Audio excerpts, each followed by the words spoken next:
జ్ఞానేన జ్ఞానకార్యస్య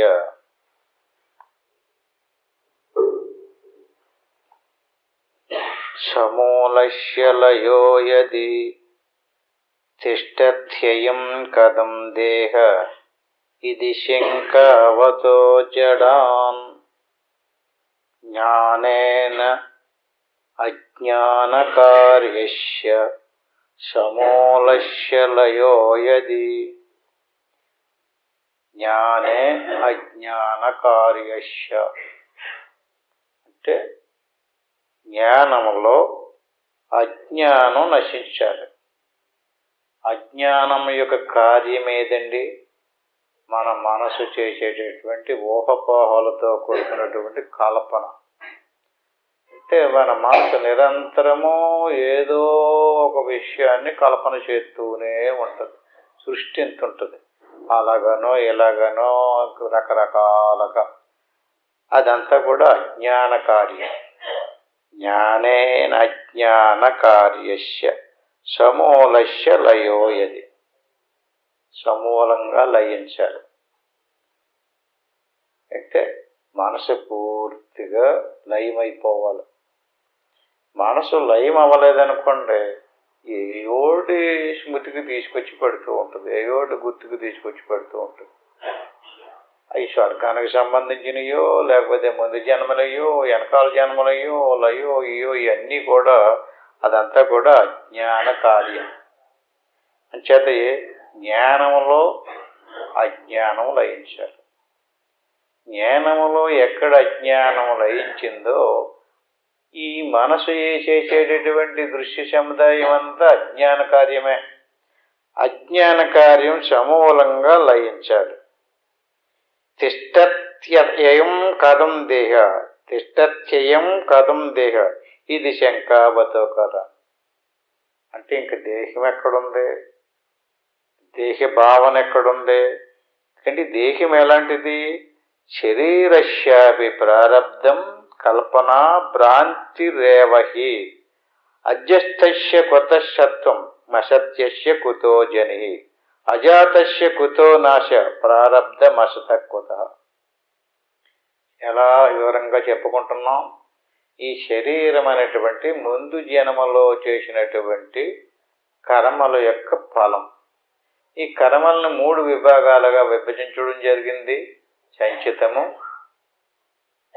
ఆగామి, ప్రారబ్ధము. సంచితం అంటే ముందు జన్మలో పోగు చేసినటువంటి కర్మఫలం. దాంట్లోంచి కొంత ప్రారబ్ధాన్ని తెచ్చుకున్నాం, దాన్ని ప్రారబ్ధం అంటారు. అది అనుభవింతేనే కానీ పోదు.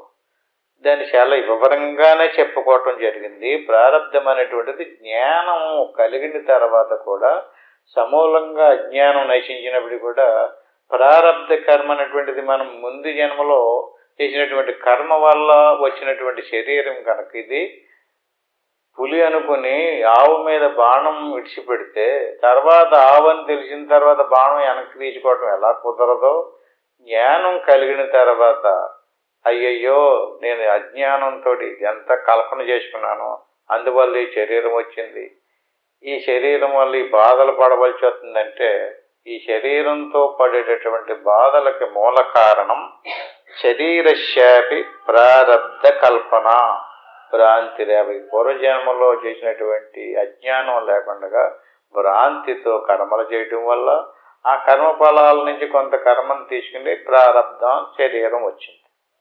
ఇంకా అక్కడ కొంత కర్మ ఉండిపోయింది. ఇప్పుడు ప్రారబ్ధ కర్మను అనుభవిస్తూ మళ్ళీ కర్మలు చేస్తాం. దీన్ని ఆగామి కర్మ అంటారు. అంచేత అజస్య కుతశత్వం అసత్తస్య కుతో జని. ఏది పోగొట్టుకోవాలి మనం? సంచిత కర్మను పోగొట్టుకోమంటున్నాడు. ఆగామి అంటుకోదట. ఎవరికి అంటుకోదో? జ్ఞానేన అజ్ఞాన కార్యస్య సమూలస్య లయో యది. మనసు లయించినటువంటి వాడికి మనసు అంటలేదు ఇక్కడ. అజ్ఞాన మనసు చేత కల్పన చేయబడినటువంటి దృశ్య సముదాయం అంతా కూడా అజ్ఞాన కార్యమే. దీన్ని అధ్యాస అన్నారు. సమాధాతం బాహ్య దృష్ట్యా ప్రారబ్ధం వదతి శృతి. ఇదంతా బాహ్యంగా ఉండేటటువంటి ప్రపంచం అంతా కూడా, ప్రపంచంలో ఉన్నటువంటి ఒక్కొక్కడికి ఒక్కో రకమైన సంస్కారం, ఒక్కొక్కడికి ఒక్కో రకమైనటువంటి స్వభావం, అదంతా పూర్వజన్మ దృష్టిని అనుసరించి బాహ్యంలో ఒకడికి ఎంతో మంచిగా కనిపించింది, ఇంకొకటి చెడ్డగా కనపడుతుంది. ఇంకొకటి చెడ్డగా కనిపించింది, ఇంకొకటి మంచిగా కనపడుతుంటుంది. ఒకడికి ఇష్టమైంది ఇంకొకటికి ఇష్టం ఉండదు. ఈ రకంగా నతు దేహాది సత్యత్వ బోధనాయ విపచ్చితం. అంటే ఎవడికైతే అజ్ఞానం సమూలంగా అజ్ఞాన కార్యం నశించలేదో అటు వాటికి నతు దేహాది సత్యత్వం, దేహము సత్యముగానే గోచరమవుతుంటుంది. ఇది కల్పన, ఇది మిథ్య, ఇది నిజం కాదు అని ఎంత చెప్పినా సరే ఆయన అలా చెప్తుంటారండి. శరీరం నిజం కాకపోవటం ఏంటండి బాబు, శరీరం నన్ను బోడు బాధ పెట్టేస్తుంది, కాళ్ళు వంగుతులేదు, నడు వంగుతులేదు, తలపోటు, కడుపు నొప్పి, తినటానికి లేదు, అలాగే రకరకాల ఇబ్బందులు ఉన్నాయి కదా. అది దేహాది సత్యత్వం. శాస్త్రం ఏం చెప్తుంది? శృతి అంటే శాస్త్రం. ఈ దేహం అనేటువంటిది ముందు జన్మలో నువ్వు చేసినటువంటి కర్మఫలం వల్ల వచ్చింది.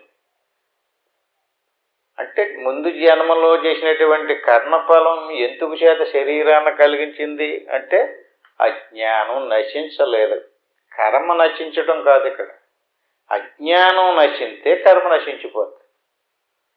కర్మ నశించకపోవడానికి కారణం అజ్ఞానం అన్నమాట. పదే పదే పదే అజ్ఞానం గురించే చెప్తుంటారు. ఎక్కడైతే అజ్ఞానం నశించలేదో అక్కడ కర్మ నశించదు. అజ్ఞానం నశించిపోయిందనుకోండి, తిష్టత్యయం కథం దేహ ఇది శంకావతో జడని. ఎప్పుడైతే అజ్ఞానం పోయిందో ఇంకా కర్మ అంతా నశించింది. కేవలం ప్రారంధం మాత్రమే అనిపించుతాడు. ప్రారంధం అయిపోయిన తర్వాత అతను మళ్ళీ ఇంక జన్మకు రాడు. ఆగామంటుకోదు, సంచితము నశించిపోయింది, ప్రారంధాన్ని అనిపించుకుని పోయాడు. ఈ రకంగా నాకు దేహాది సత్యత్వం, దేహం సత్యము కాదు అనేటువంటి జ్ఞానం వస్తుంది అతనికి. ఇంక దేహంతో చేసినటువంటి కర్మలు కూడా అంటుకోవు. బోధనాయ విపచ్చితం. బోధ అంటేటండి సత్సంగమే బోధ అంటే. విపచ్చితులు అంటేటండి ఎవడికైతే అంతఃకరణం శుద్ధం అవ్వలేదో, ఇంకా అంతఃకరణం కల్పనలు చేస్తానే ఉందో, ఆ కల్పనలన్నీ సత్యమనేటటువంటి భావన ఎవడలో ఉందో వాడు విపచ్యుతుడు అన్నారు. విపచ్యుత అంటే వికసించలేనటువంటి పువ్వు అన్నమాట. అది పువ్వు వికసించలేదు అంటే బుద్ధి వికసించలేదు. బుద్ధికి పూర్తిగా విషయం తెలియలేదు. విషయం ఏమిటండి? నామరూపాదులతో కూడుకున్నటువంటి సముదాయం అంతా కూడా అజ్ఞాన కార్యమే. అజ్ఞానానికి అనాది. ఎప్పటి నుంచి ఉంది అజ్ఞానం? అనాది. అజ్ఞానం నుంచి పుట్టినటువంటి అజ్ఞానానికి ఇంకొక పేరు కారణ శరీరం. మనలో ఉంటే ఆ కారణ శరీరం అంటారు. అదే ఈశ్వరునిలో ఉన్నటువంటి ఈ అజ్ఞానానికి అవ్యక్తం అంటారు. అంటే ఈశ్వరుడిలో ఉన్నటువంటి ఆ జ్ఞానమే జీవునిలో ఉన్నటువంటి కారణ శరీరం. అయితే జీవునిలో ఉన్నటువంటి కారణ శరీరం పోగొట్టుకుంటే జీవుడు ముక్తిని పొందుతాడు. మొత్తం సమిష్టిలోకి వెళ్ళి అజ్ఞానం పోగొట్టడం అంటలేదు. ఇంతకీ అజ్ఞానం అంటే ఏంటండి? నామరూపాదులతో కూడినటువంటి ఏ దృశ్య సముదాయం అయితే ఉందో, పుట్టి నిరంతరము పరిణామం చెందుతూ వస్తూ పోతూ ఉందో, ఇదంతా కూడా అజ్ఞాన కార్యం. ఇది సత్యం కాదు. ఇదంతా కూడా వెళ్ళిపోయేదే. చూస్తున్నాం కదండి, వచ్చేది వస్తుంది, పోయేది పోతుంది, వచ్చేది వస్తుంది, పోయేది పోతుంది. ఇంతకీ మన భావన ఇదంతా నిజం కాదు, ఇది సత్యం కాదు అనేటువంటి దృఢమైనటువంటి జ్ఞానం మనకు కలగకపోతే అజ్ఞానం పోలేనట్టు.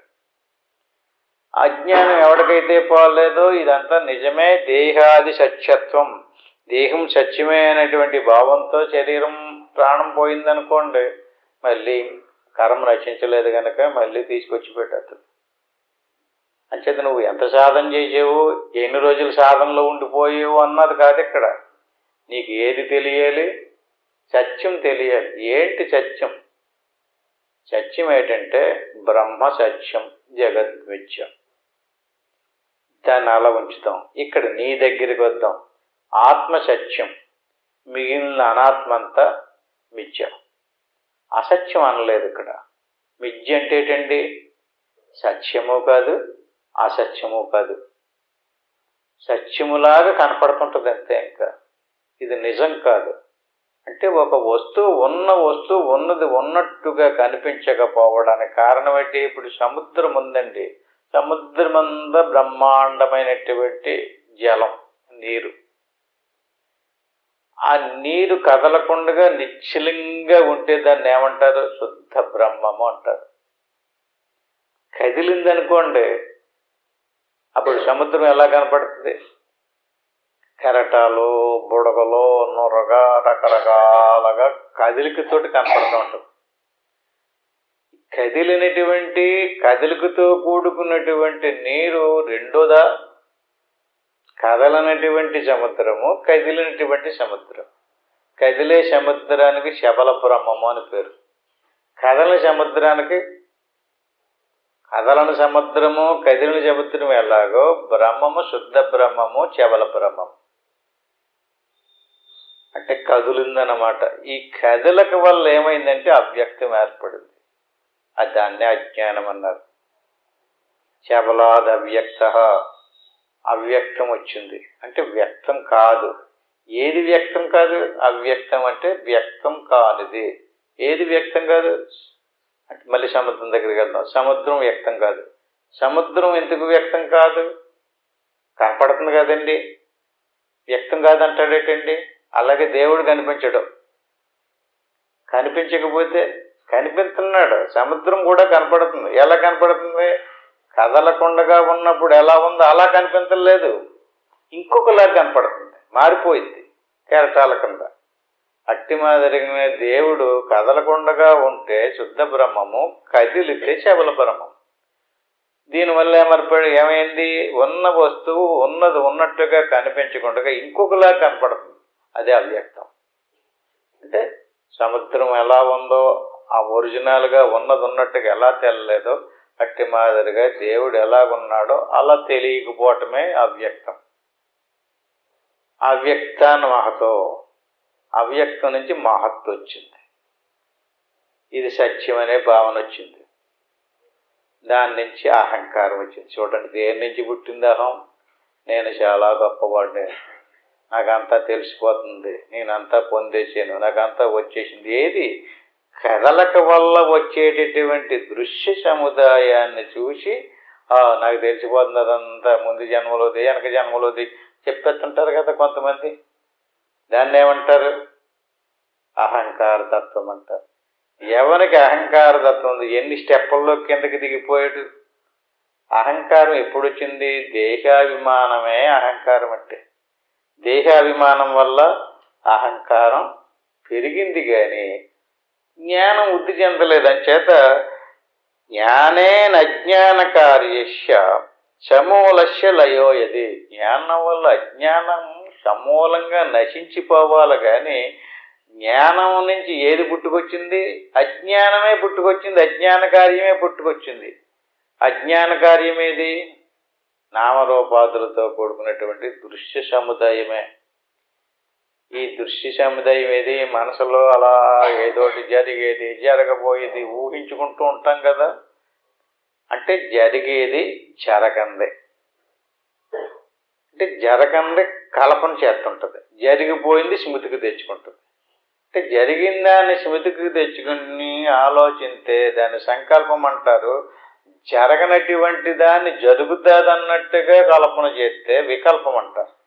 ఇలా నిత్యము సంకల్ప వికల్పాలు చేసేటటువంటి మనసులో అజ్ఞానం పోలేదు. అంటే మనసు పోవడం కూడా కాదు, మనసులో ఉన్నటువంటి అజ్ఞానం పోవాలి. అజ్ఞానం ఏంటండి? యథార్థం, నీ స్వరూపం తెలియకపోవటం. నిశ్చలమైనటువంటి ఆ శుద్ధ బ్రహ్మం ఎలాంటిదో అలాంటిది నీ స్వరూపం. దాన్ని స్వస్వరూపం అంటారు, దాన్నే ప్రత్యేగాత్మ అంటారు.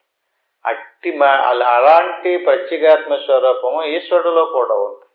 ఈశ్వరుడులో ఉన్నటువంటి స్వరూపానికి పరమాత్మ అంటారు. మరి ప్రత్యేగాత్మ చుట్టూరు మనసు, బుద్ధి, చిత్తం, అహంకారము, ప్రాణాలు, జ్ఞానేంద్రియాలు, కర్మేంద్రియాలు, శరీరము ఇదంతా వచ్చింది కదండి. ఇదంతా ఏమిటి? ఇదంతా దృశ్యం. ప్రత్యేగాత్మ మాత్రమే సత్యం. ప్రత్యేగాత్మ చుట్టూరు ఏర్పడినటువంటి వలయాలుగా ఏర్పడినటువంటి స్థూలము, సూక్ష్మము, కారణము, మహాకారణము, అన్నమయ కోశము, ప్రాణమయ కోశము, మనోమయ కోశము, విజ్ఞానమయ కోశము, ఆనందమయ కోశము, ఇలా శాస్త్రాలు మనకి వర్ణించినవి. ఇవన్నీ కూడా కల్పన. అట్టి మాదిరిగానే ఈశ్వరుడులో ఉన్నటువంటి పరమాత్మ మాత్రమే సత్యం. ఆయన చుట్టూరు ఉన్నది కూడా కల్పనే. ఆయన చుట్టూరు ఉన్నటువంటి కల్పనంతా ప్రపంచం. మన చుట్టూరు ఉన్నటువంటిదంతా ఏదైతే ఉందో దాన్ని చూసుకుని అదే నేను ఎంతటోడిని అంతటోడిని అనుకుంటున్నావు. అంచేది అది నువ్వు కాదు. అది నువ్వు ఎంతవరకు అనుకుంటున్నావో అంతవరకు నీకు జ్ఞానం కలగలేదు, అజ్ఞానం నశించలేదు. నువ్వు ఆత్మసాక్షాత్కారం కలిగేసింది, పొందేసి అని అనుకుంటున్నావు అంతే. ఆత్మసాక్షాత్కారం అంటే ఏంటి? ఆత్మ చుట్టూరు ఏర్పడినటువంటి పంచకోశాలతో కూడుకున్నటువంటి సముదాయం అంతా కూడా మిథ్యా కల్పన. ఇది నేను అనేటువంటి భావన నీకు నశించకపోతే నీకు జ్ఞానం కలిగినట్టు కాదు. నువ్వు ఎంతైనా సాధకుడు అయి ఉండొచ్చు, ఎన్నైనా చదవచ్చు, వినొచ్చు, కానీ అజ్ఞానం నశించకపోతే మోక్షం రాదు, కర్మ కూడా నశించదు. అంచేత పరిపూర్ణ అనాద్యంత అప్రమేయం అవిక్రియం. ఇప్పుడు మళ్ళీ నీ స్వరూపం దగ్గరికి వచ్చాం. నీ స్వరూపం చుట్టూరు ఉన్నటువంటి సముదాయం. నీ స్వరూపం చుట్టూరు ఉన్నటువంటి సముదాయం ఎలాంటిది? అనేక రకాలుగా పుడుతూ, పరిణామం చెందుతూ, నశించిపోతూ ఉంటుంది. అదంతా అనాత్మ సముదాయం. దానికి లోపల ఉన్నటువంటి నీ స్వరూపం ఎలాంటిది? పరిపూర్ణ మనాద్యంత అప్రమేయం అవిక్రియం. అది పరిపూర్ణమైనటువంటి, శుద్ధమైనటువంటి, కదిలిక లేనటువంటి, నామరూపాలు లేనటువంటి, రోగాలు, బాధలు, భయాలు ఏమీ లేనటువంటి శుద్ధ పరిపూర్ణమైనటువంటిది. అనాద్యంతం, ఆది అంతము. అంటే నీ స్వరూపానికి ఆది లేదు, అంటే పుట్టుక లేదు, అంతము కూడా లేదు, నశించదు. పుట్టి నశించే గుణాలు దేనికి ఉన్నాయి? శరీరానికి ఉన్నాయి.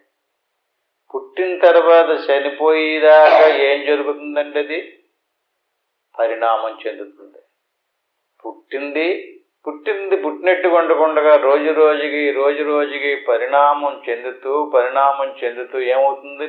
పెద్దదవుతుంది, పెరుగుతుంది, బలుతుంది, ఆ తర్వాత చిక్కుతుంది, కృషింతుంది, నశిస్తుంది. ఈ రకంగా నిరంతరము పరిణామం చెందుతూ కృషించి నశించిపోయేటటువంటి వస్తువు ఒకటి ఉంది నీకు. దాన్ని నువ్వు రోజు అనుభవిస్తున్నావు, దాంతో పడుతున్నావు బాధ. పొద్దుటి లెగిసిన కానీ నిద్ర పోయేదాకా, పుట్టిన దగ్గర నుంచి చనిపోయేదాకా దాంతోటే గొడవ అంతా కూడా. దాన్ని ఎక్కడ జాగ్రత్తగా చూసినా బాధ. అది ఏ పూటకా పూట దానికి కావలసినటువంటి సదుపాయాలు కల్పిస్తానే ఉండాలి. వదిలేయటం కుదరదు. వదిలిస్తే భరించలేవు. నిన్ను బాధ పెడుతూనే ఉంటుంది. ఆకలి దప్పికలతో, సుఖ దుఃఖాలతో, శోకమోహాలతో నిరంతరము పరిణామం చెందుతూ బాధ పెడుతూ ఉండేటటువంటిది నీ శరీరం, నీ మనసు, నీ ప్రాణం. నీ స్వస్వరూపము పరిపూర్ణమైనటువంటిది, ఆది లేనటువంటిది, అంతము లేనటువంటిది, అప్రమేయం. ప్రమేయము, అప్రమేయము. భ్రమ అంటే ఇప్పుడు మనం ఏదో ఒక ఆకారాన్ని మనసుకు తెచ్చుకోండి. అంటే జరిగినటువంటిదో జరగబోయేదాన్నో ఒక ఆకారాన్ని కలుపుకు తెచ్చుకున్నాం అనుకోండి. ఏ ఆకారాన్నైతే స్మృతికి తెచ్చుకున్నామో ఆ ఆకారము యొక్క ఆకారం ఎలా వచ్చింది? అసలు ఎప్పుడో జరిగినటువంటి ఆకారాన్ని స్మృతికి తెచ్చుకుంటే ఏమైంది? ఆ ఆకారం మన మనసు ధరిస్తుంది. మన భాష్యంలో చూసినటువంటి ఎక్కడికో వెళ్ళాం, ఏ దేశాలంబడా తిరిగాం, అక్కడ ఏ దృశ్యాలు చూసామనుకోండి, అది మనసు తలపుకు తెచ్చుకున్నాం అనుకోండి, స్మృతిలోకి వస్తే ఏ ఆకారం శృతిలోకి వచ్చిందో ఆ ఆకారం యొక్క ఆ రూపాన్ని మన అంతఃకరణం ధరిస్తుంది. దానికి అంతఃకరణ వృత్తి అని పేరు. అంటే అంతఃకరణ వృత్తి అంటే పని. ఒక్కొక్కరికి కుమ్మర వృత్తి ఎలాగో అట్టి మాదిరిగా అంతఃకరణానికి ఒక వృత్తి ఉంది. అంతఃకరణం యొక్క వృత్తి ఏంటి? నిత్యము ఏదో ఒక ఆకారాన్ని తలపుకు తెచ్చుకుని ఆ తలపుకు తెచ్చుకున్నటువంటి ఆకారాన్ని ధరించడమే అంతఃకరణ వృత్తి. బాగా మనసు పెట్టి చూడండి. అంటే ఏ ఆకారాన్ని స్మృతికి తెచ్చుకున్నావో ఆ ఆకారం యొక్క రూపాన్ని అంతఃకరణం ధరించింది కదండి. ధరించినటువంటి ఆకారాన్ని మళ్ళీ మనమే తెలుసుకుంటున్నాం. దాని జ్ఞానం అంటారు. అంతఃకరణ నిరంతరము పరిణామం చెందుతూ ఆకారాలు ధరిస్తుంది కదా, ఆ ఆకారాలకి భ్రమలు అని పేరు. అంటే ఒకే ఆకారాన్ని ధరించి కూర్చొని ఉండదు. ఒకటి స్మృతికి తెచ్చుకుంది వెంటనే ఆ స్మృతిలోకి వచ్చినటువంటి ఆకారాన్ని ఆ రూపాన్ని ధరించింది. అది వదిలేసి మళ్ళీ ఇంకొక స్మృతికి వచ్చింది, మళ్ళీ ఆ ఆకారాన్ని ధరించింది. ఆ తర్వాత మళ్ళీ ఇంకొకటి ధరించింది. అలాగ దండలాగా ఒకదాని తర్వాత ఒక ఆకారాన్ని ధరిస్తూ ఉంటుంది. అంటే అలా ధరించినప్పుడు ఆ ఆకారాలను మళ్ళీ మనం జ్ఞానంతో చూస్తూ ఉంటాం. అంటే మనకు జ్ఞానం ఉంది, ఎందుకంటే జ్ఞానం నశించదు. ఆకారాలను చూస్తూ ఉంటే ఆ జ్ఞానానికి ఎరుక అని పేరు. ఆ ఆకారాలను వదిలేస్తే దానికి ప్రజ్ఞానం అని పేరు. ప్రజ్ఞానం బ్రహ్మ, ఋగ్వేద వాక్యం. ఏంటండి? జ్ఞానమే ఉండాలి. అంతఃకరణం ధరించేటటువంటి ఆకారాలను చూడకూడదు. ఆకారాలను చూస్తే భ్రమలు చూస్తున్నట్టు. అప్రమేయం, దానికి ఏమీ భ్రమలు కాదు, అప్రమేయం. ఏది? ఆత్మ. ఎవడు భ్రమలను వదలలేదో, అంటే ఆకారాలను వదలలేదో, వాడికి ఇంకా జ్ఞానం కలగలేదు. జ్ఞానం అంటే అర్థం ఏంటండి? ఎరుక ఉండాలి, దృశ్యం ఉండకూడదు. మనసు శుద్ధమైనటువంటి స్వచ్ఛమైనటువంటి జ్ఞానంగా మారిపోవాలి. అందులో ఏ రకమైన అంతఃకరణం అంతర్ముఖమయ్యి ఆత్మాకారంగా పరిణమించినప్పుడు ఆత్మలో అంతఃకరణం యొక్క దృశ్య సముదాయం అంతా పోయి కేవలం జ్ఞానమే మిగిలిందనుకోండి, దానికి ఆత్మజ్ఞానం అని పేరు. ఆత్మజ్ఞానం అంటే ఏదో కాదండి. ఏ రకమైనటువంటి ఊహపోహలు చేసినా నీవు ఏ రకమైనటువంటి గొప్పగా చెయ్యి, ఇంకా అద్భుతంగా చెయ్యి, ఇంకా అద్భుతంగా చెయ్యి, ఎన్ని రకాలుగా చేసినా సరే దృశ్యాన్ని కల్పన చేసావా, నిన్ను నువ్వు ఇబ్బందిలో పడినట్టే. అవిక్రియం అంటే దానికి ఏ ఆకారమో లేదు, సరే ఏ క్రియ కూడా లేదు. చక్కగా చూడండి. పరిపూర్ణ అనాద్యంత అప్రమేయం అవిక్రియం. క్రియ అంటే కదలిక, ఏదోటి చేయటం, లేకపోతే ఏదోటి చెప్పడం, ఏదోటి ఊహించటం. అంటే ఊహించేది కాదు, చెప్పేది కాదు, చేసేది కూడా కాదు. అది ఎందుకని అది పరిపూర్ణం. చెంబు నిండా నీళ్లు పోసేమనుకోండి, కదులుకుంటుంది దానికి.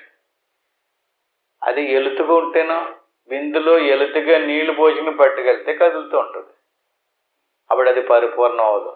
అంటే అట్టి మాదిరిగా అంత నిండి ఉన్నటువంటి చైతన్య స్వరూపమే బ్రహ్మము. అది పరిపూర్ణం. పూర్ణమద పూర్ణమిదం అంటే బయట పూర్ణమే, అటువంటిది మన లోపల పూర్ణమే. పూర్ణమద అది పూర్ణం, పూర్ణమిద ఇది పూర్ణమే.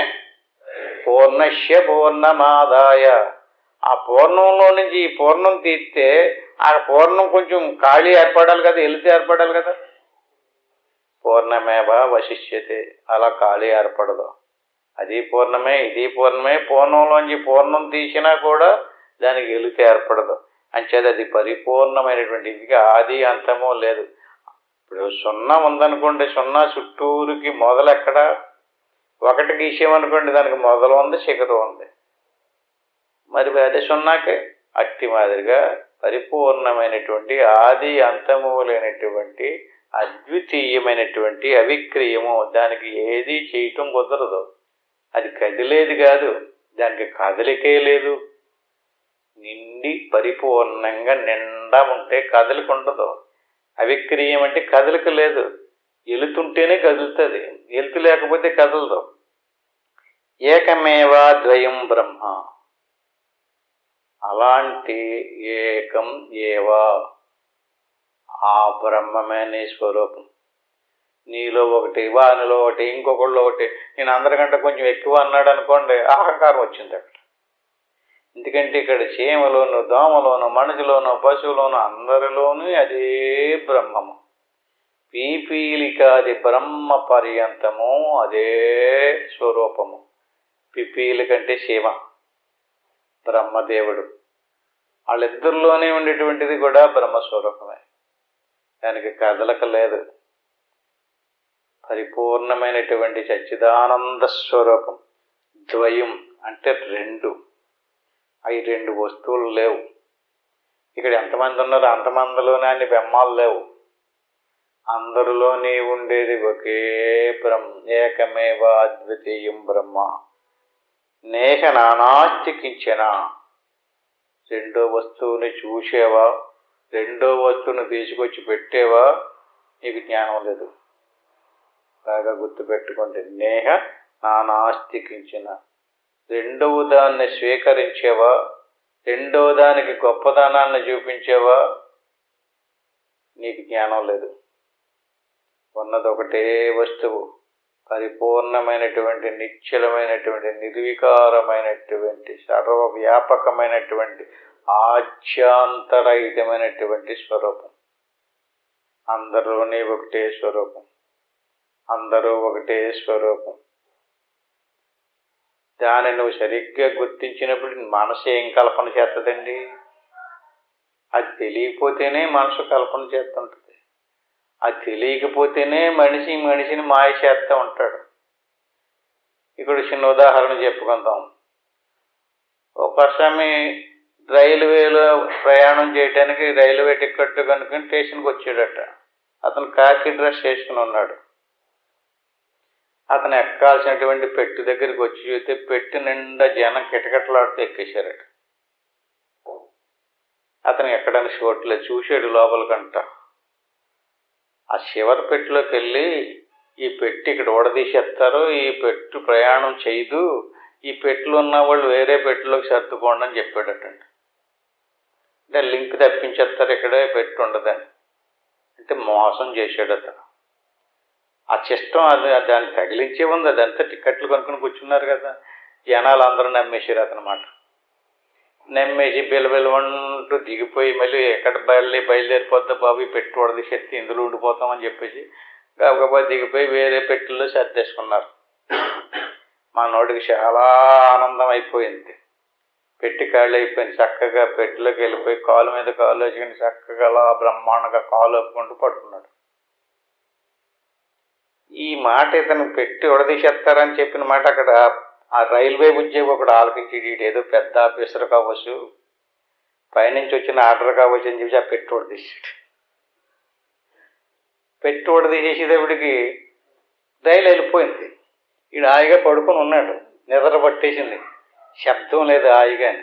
మన్నాడు పొద్దున్న చూసేటప్పటికి పెట్టిలో నుంచి దిగితే ఎప్పుడు ఎక్కాడో ఎక్కడెక్కాడో అక్కడే ఉందా పెట్టి. అంటే అతను ఎవరిని మోసగిందారనుకున్నాడు? ఎవరు మోసపోయారు?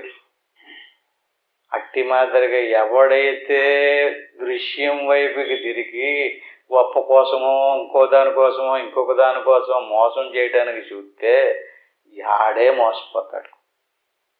ఎందుకని? ఇదంతా ఈశ్వర స్వరూపం. ఇది అందులో నువ్వు చిన్న అణువు, నువ్వు చిన్న పరమాణువు. ఇదంతా కూడా పరమేశ్వరుని యొక్క సముదాయం. విశ్వమంతా ఈశ్వర స్వరూపమే. ప్రతి ఒక్కరినే ఆయన గమనిస్తూనే ఉన్నాడు.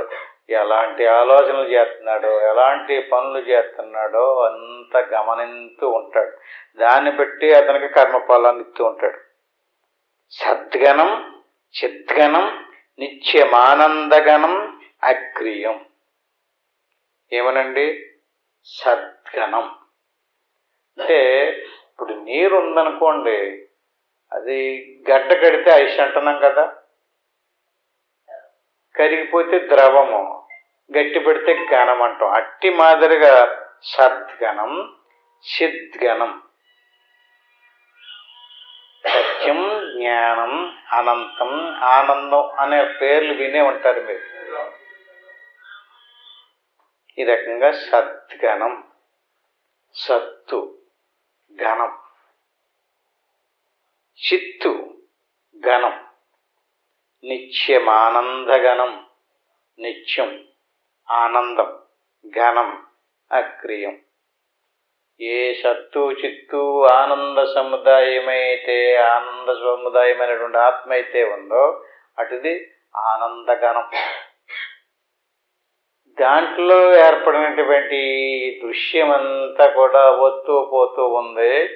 సచ్చిదానంద స్వరూపమైనటువంటి ఆనందగణమైనటువంటి నిత్యచత్యమైనటువంటి దానిని వదిలేసి, అంటే దేన్ని చూస్తున్నాం మనం? దేనితోటి చూస్తున్నాం?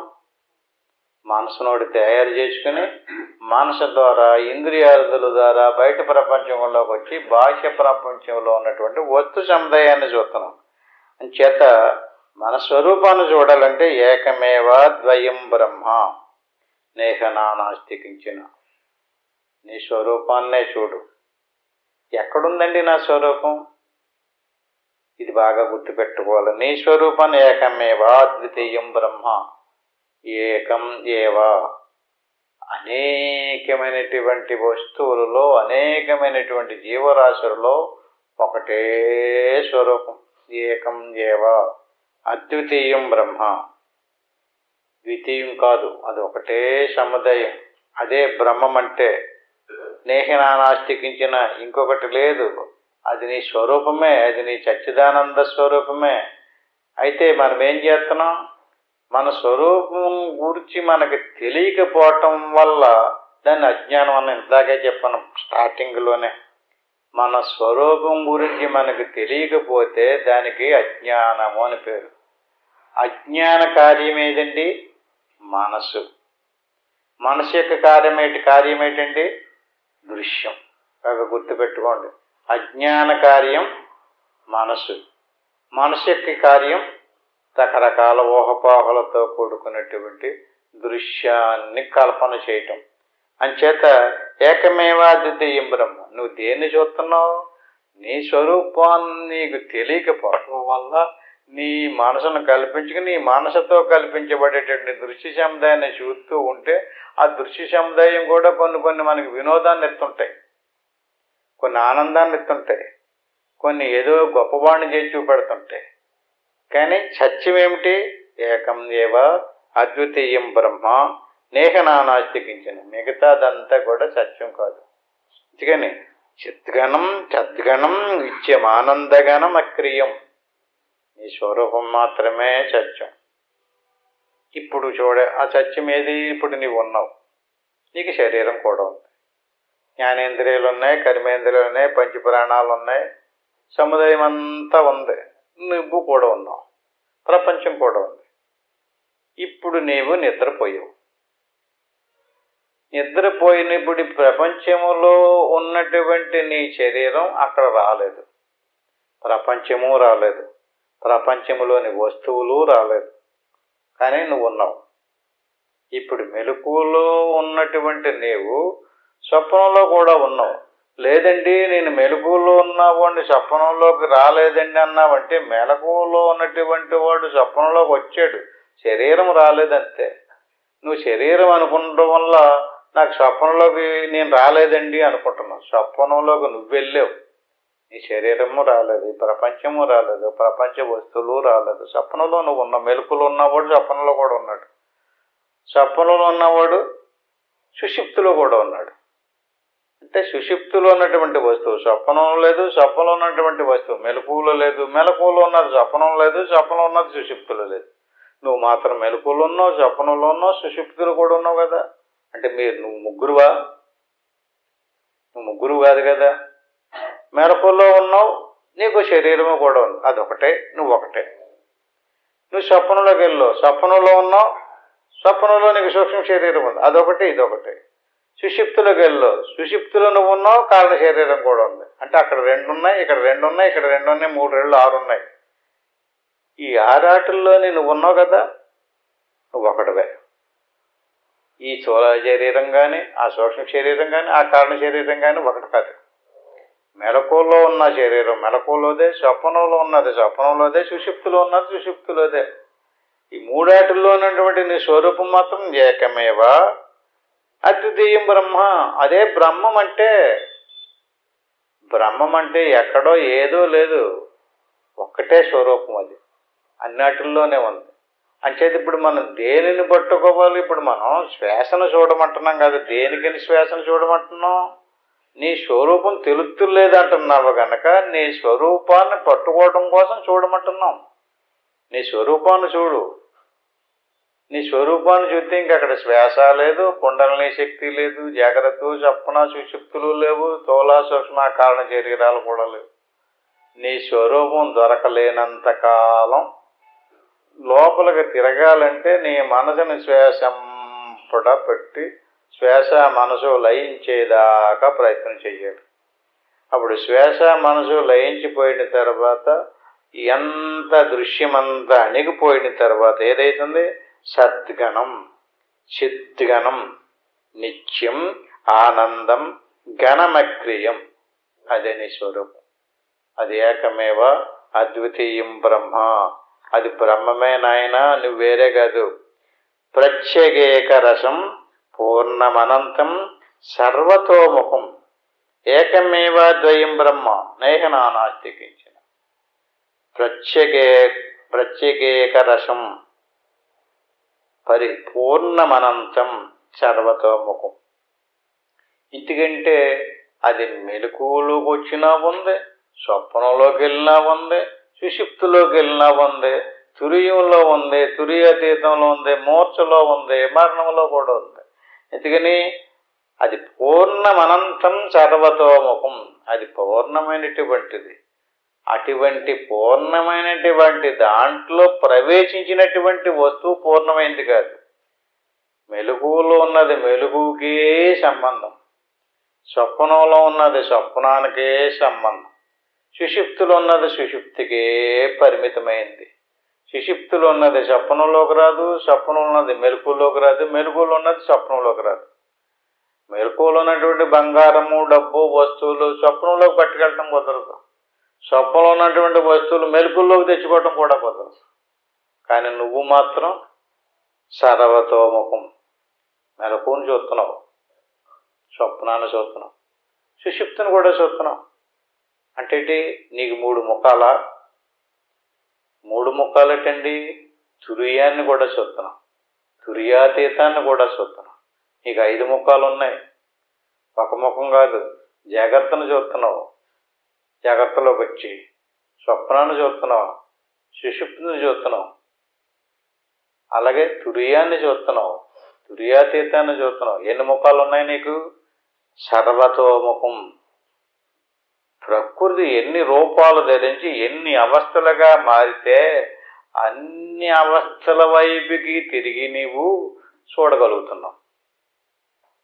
దాన్నే ఈశ్వరుడికి పంచముఖాలని చెప్తారు.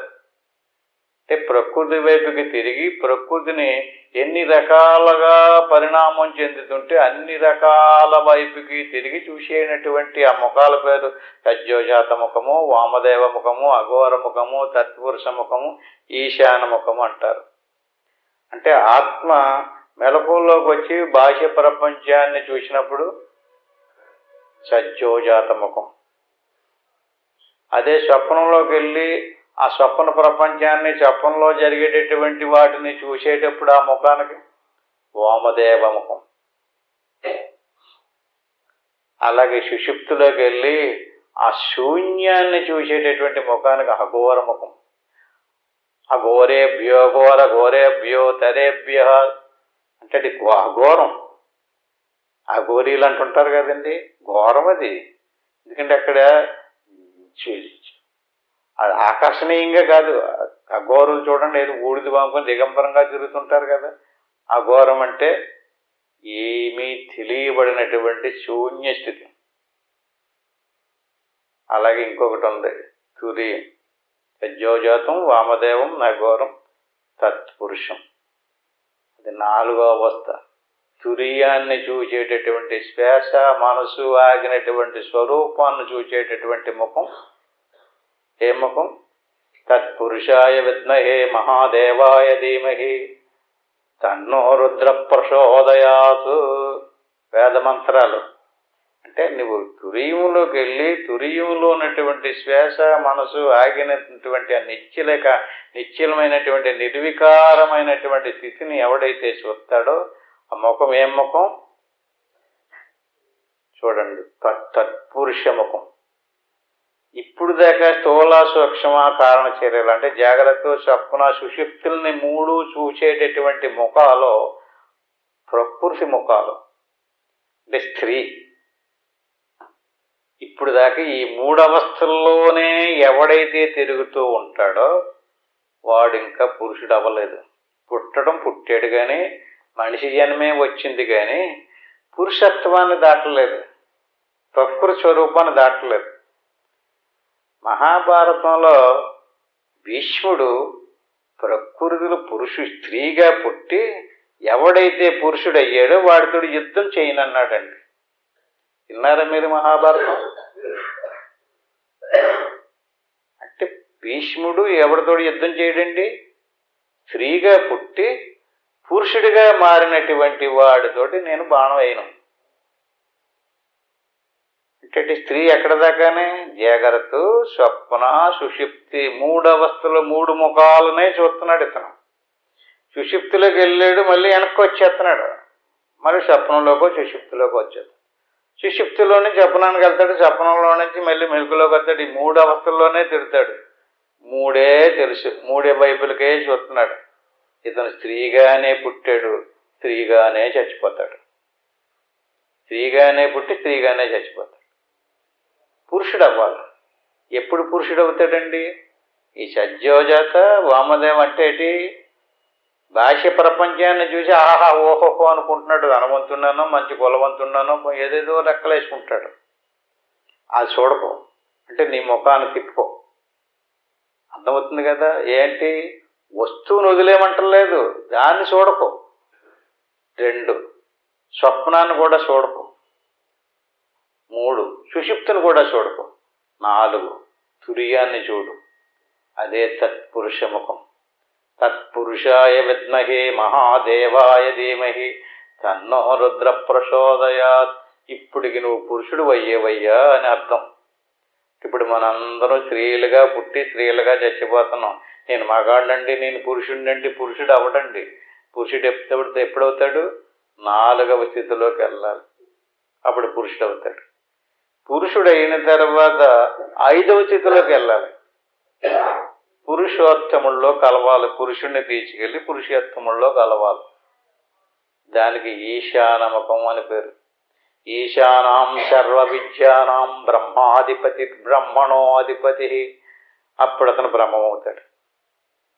వరుస క్రమం చక్కగానే ఉంది. వేదం, మంత్రాలు, తంత్రాలు ఇవన్నీ కూడా పూజలు చదువుతాం, ప్రతిరోజు చదువుతాం. ఎప్పుడు పురుషుడు అయ్యాడు, పురుషుడు అయిన తర్వాత ఈ పురుషుని తీసుకెళ్ళి పురుషోత్తముల్లో కలపాలి.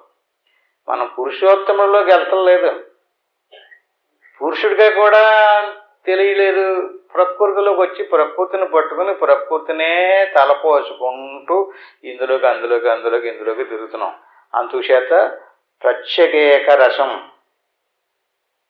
నీ స్వరూపాన్ని చూసుకుని ఇది కాదు, ఇది జాగ్రత్తకు సంబంధించింది, ఇది స్వప్నానికి సంబంధించింది, ఇది సుషుప్తికి సంబంధించింది, ఇది నా స్వరూపం తురీయం, నా స్వరూపం పురుష స్వరూపం. ఈ పురుష స్వరూపంలో నుంచి పురుషోత్తమ స్వరూపంలోకి వెళ్ళినప్పుడు ఈశానాం సర్వ విద్యానాం, నువ్వేమీ చదువుకోకర్లేదు. ఈశానాం సర్వ విద్యానాం, సమస్త విద్యలు నీకు వశమైపోతాయి, సమస్త శక్తులు నీ స్వాధీనంలోకి వచ్చారు. ఈశానాం సర్వ విద్యానాం బ్రహ్మాధిపతి బ్రహ్మణోధిపతి. నువ్వు బ్రహ్మాండమైపోయావు, నీవే బ్రహ్మానివి, నీకంటే బ్రహ్మం వేరుగా లేదు, నీవు బ్రహ్మము ఒకటే. ఎప్పుడు ఎక్కడ తురియాన్ని శ్వేష మనసు దాటినటువంటి స్థితి, తురి స్థితి 4వది. ఈ పురుషుణ్ణి తీసుకెళ్లి పురుషోత్తములో కలిపినప్పుడు పురుషోత్తముడు అయ్యాడు. ఏకమేవా ద్వితీయం బ్రహ్మ నేహనానాస్తికించిన.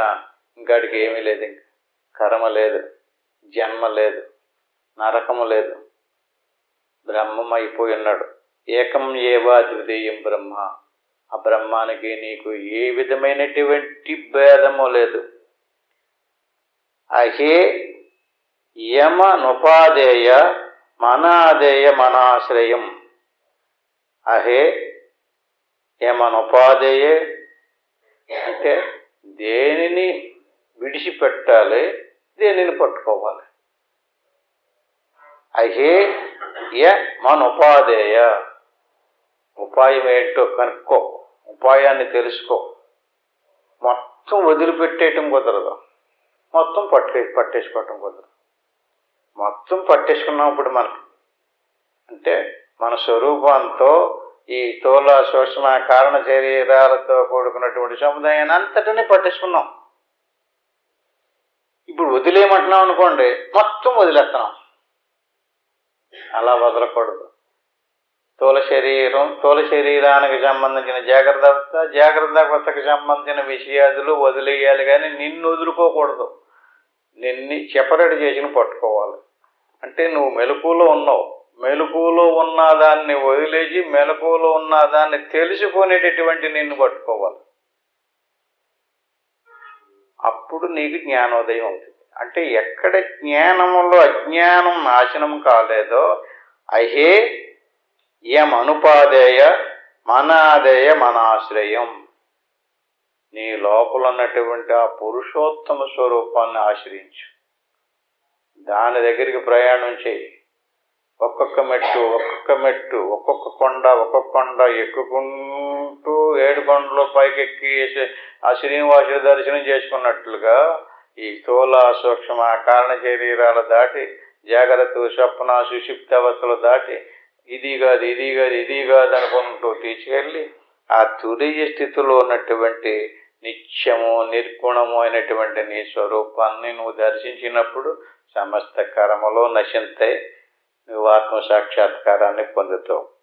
నిర్గుణం, నిష్కళం, సూక్ష్మం, నిర్వికల్పం, నిరంజనం. బాగా గుర్తుపెట్టుకో, రాసుకోవాలి. మనసు ఉందండి, మనసు మాయల మరాఠీ, ఏదో ఒక ఆకారాన్ని కల్పన చేసి చూపెడుతుంటుంది. నీకు జరిగిందో జరగబోయేదో నీకు ఏదో తెల్లగానో ఎర్రగానో నల్లగానో ఏదో దేవుడు వచ్చేసినట్టు దేవత వచ్చేసినట్టు చెప్తున్నారు కదా, రకరకాలుగా చెప్పేస్తున్నారు. నేను దేవుడిని చూసాను, దేవుడితో మాట్లాడేసి వచ్చేసాను అంటుంటాడు. అవన్నీ దేవుడైనా వ్యక్త మాట్లాడొచ్చేటానికి అంటే అవన్నీ ఊహలు. దేవుడు ఎలాంటి వాడో చెప్తున్నాడు. ఆత్మ ఎలాంటిది, పరమాత్మ ఎలాంటిది? నిర్గుణం, నిష్కలం, సూక్ష్మం, నిర్వికల్పం, నిరంజనం. ఎలాంటిది? ఎలా ఉందని చెప్పాడు అనుకోండి, ఇలా ఉందండి అలా ఉందని చెప్తున్నాడంటే ఇంక అది వెళ్ళలేదు. ఇంకానే అందుకని చెప్పటానికి మనసంతా లయించిపోవాలని చెప్తుంటే ఎలా చెప్తాడండి? చెప్పాలంటే మనసు ఉండాలి కదా, మనసుతోటి చూడాలి కదా. మనసే పోతే దేనితో చెప్తాడు? నిర్గుణం. నిర్గుణం అంటే ఏంటండి? గుణాలు. ఏ రకమైన గుణాలు అక్కడ ఉండవు, ఇంకా అన్ని గుణాలు లయమైపోతాయి. నిర్గుణం, నిష్కలం, సూక్ష్మం, నిర్వికల్పం, నిరంజనం. ఏకమేవ ద్వయం బ్రహ్మ నేహనానాస్తికించిన. ఈ శ్లోకం ఇంకా బాగా వచ్చే వారం చెప్పుకుందాం. ఇంతతోటి ముగించుకుందాం. హరి ఓం తత్సత్. ఆత్మబంధువులరా, అది చాలా బ్రహ్మాండంగా చెప్పుకోవటమైంది. ఏం చేయాలి? ఆత్మస్వరూపంలోకి వెళ్ళినప్పుడు ఇలాగుంది అలాగుంది అనేటువంటి ఊహ చేయకూడదు. అలా ఏ రకమైనటువంటి కల్పన లేకుండా మనసు కరిగిపోయేదాకా సాధనలో కూర్చోవాలి. ఇలా కూర్చుని గురురు బ్రహ్మ, గురురు విష్ణు, గురురేవ మహేశ్వర, గురువు సాక్షాత్తు పరబ్రహ్మ, తస్మై శ్రీ గురువే నమః. దీన్ని గురుమంత్రం అంటారు, దీన్ని వక్షాలు అనుకోవాలి. ఓం నమ శివాయ, దీన్ని పంచాక్షరి మంత్రం అంటారు, దీన్ని 3 సార్లు అనుకోవాలి. ఆ పని ఏమీ అనుకోకుండా వస్తూ పోతూ ఉండేటటువంటి శ్వాసను గమనిస్తూ ఉండటమే సోహంభావ ధ్యానము.